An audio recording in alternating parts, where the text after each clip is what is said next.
Bismillahirrahmanirrahim. Assalamualaikum warahmatullahi wabarakatuh.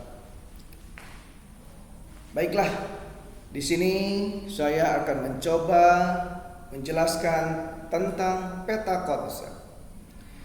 Peta konsep untuk hari ini adalah perkembangan kognitif peserta didik yang terdiri dari 1. Pengertian perkembangan kognitif peserta didik.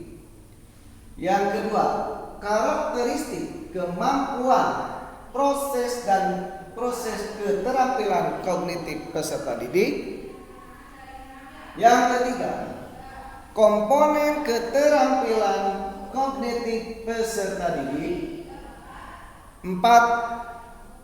Faktor yang mempengaruhi perkembangan kognitif peserta didik. Dan yang kelima, implikasi perkembangan kognitif peserta didik. Pengertian perkembangan kognitif ada yang berpendapat, yang pertama adalah pendapat Viager, yaitu perkembangan kognitif anak terjadi secara terbatas, yang terdiri dari yang pertama, sensoris motorik atau discriminating and labeling, di mana anak berusia 0 sampai 2 tahun. Di situ anak sudah mampu dengan gerakan-gerakan refleks seperti berbahasa awal. Yang kedua, praoperasional atau prakonseptual, yaitu usia 2 sampai 4 tahun, di mana anak tersebut sudah mampu menerima stimulus seperti berbahasa, sudah mulai berkembang. Yang ketiga, operasional konkret, di mana anak itu sudah mampu melaksanakan tugas seperti menggabungkan, memisahkan, menyusun, dan sebagainya. Dan yang terakhir, operasional formal, yaitu usia 11 sampai 15 tahun, di mana anak sudah mampu berpikir tingkat tinggi. Yang kedua, karakteristik kemampuan proses dan proses keterampilan kognitif peserta didik. Ini ada yang pasti. Yang pertama, persepsi. Yang kedua, memori. Dan ketiga, atensi. Persepsi artinya proses penggunaan pengetahuan yang telah dimiliki, yaitu 1. Penerimaan stimulus, yaitu penyesuaian stimulus melalui panca indera seperti mendengar, melihat, meraba, merasa, atau mencium. Yang kedua, pengelolaan stimulus sosial, yaitu proses seleksi pengorganisasian dan informasi. Sedangkan yang ketiga, yaitu perubahan stimulus, yaitu proses kognisi dengan pengaruh lingkungan melalui pengalaman. Yang kedua, memori. Memori itu artinya ingatan, yang terdiri dari 3. Pertama adalah memori sensoris atau pencatat indera, di mana komponen ini adalah sistem indrawi seperti tadi, yaitu melihat, mendengar, merasa, meraba. Yang kedua, memori jangka pendek, yaitu memori yang bisa menyimpan dengan batas tertentu atau batas rendah, bahkan bisa mencapai seperti 30 menit. Yang ketiga, memori jangka panjang. Artinya ini bisa menyimpan informasi-informasi dengan banyak. Yang ketiga adalah atensi. Artinya perhatian. Perhatian.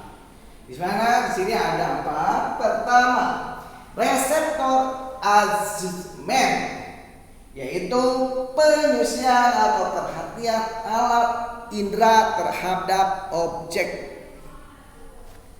Yang kedua, musical tension, yaitu perhatian tentang tegangan otot, kekuatan. 3. Central nervous, yaitu penyusian saraf pusat.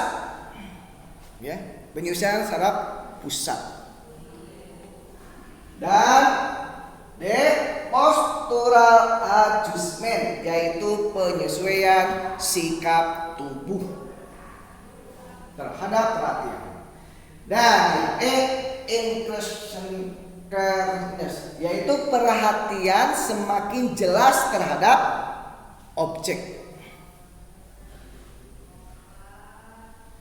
Dan yang selanjutnya adalah komponen keterampilan kognitif. Yang pertama adalah metakognitif, yaitu pengetahuan dan kesadaran tentang proses kognisi.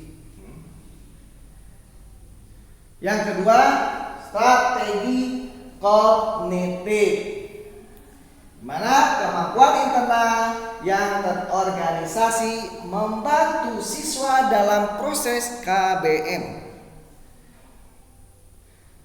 Di antaranya ada 3 jenis. Pertama, Kankin, yaitu perorganisan materi secara sistematis.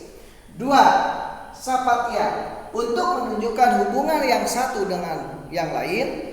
Dan yang ketiga, multipurpose, yaitu strategi kognitif untuk berbagi tujuan.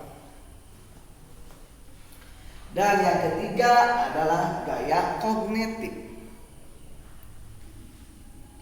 Di sini gaya kognitif ada 2, yaitu karakteristik individu seperti berpikir, mengingat, membuat. Dan yang kedua adalah ciri khas individu, yaitu ciri seseorang di dalam berinteraksi.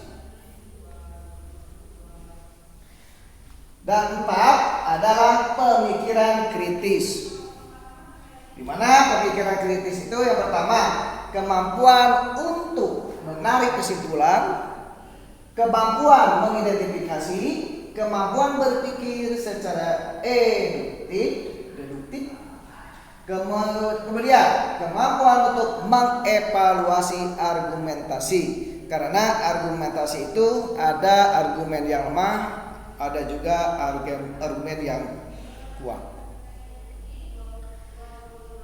Yang ketiga adalah faktor yang mempengaruhi perkembangan kognitif peserta didik. Di sini ada 2 faktor. Pertama adalah faktor hereditas, ya. Faktor hereditas itu adalah faktor bawaan yang diturunkan orang tua kepada anaknya, baik secara fisik atau psikis, ya, yaitu melalui gen. Dan yang kedua adalah faktor lingkungan. Faktor lingkungan yaitu ada lingkungan keluarga, ada juga lingkungan sekolah. Dan yang terakhir, implikasi perkembangan kognitif.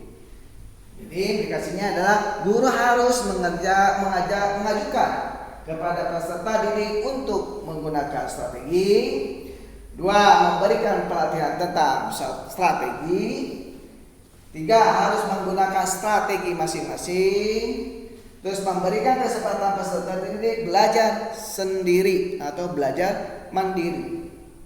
Dan yang kelima, memberikan kesempatan kepada peserta didik mengevaluasi. Itulah penjelasan saya. Mohon maaf segala kekurangannya. Terima kasih. Wassalamualaikum warahmatullahi wabarakatuh.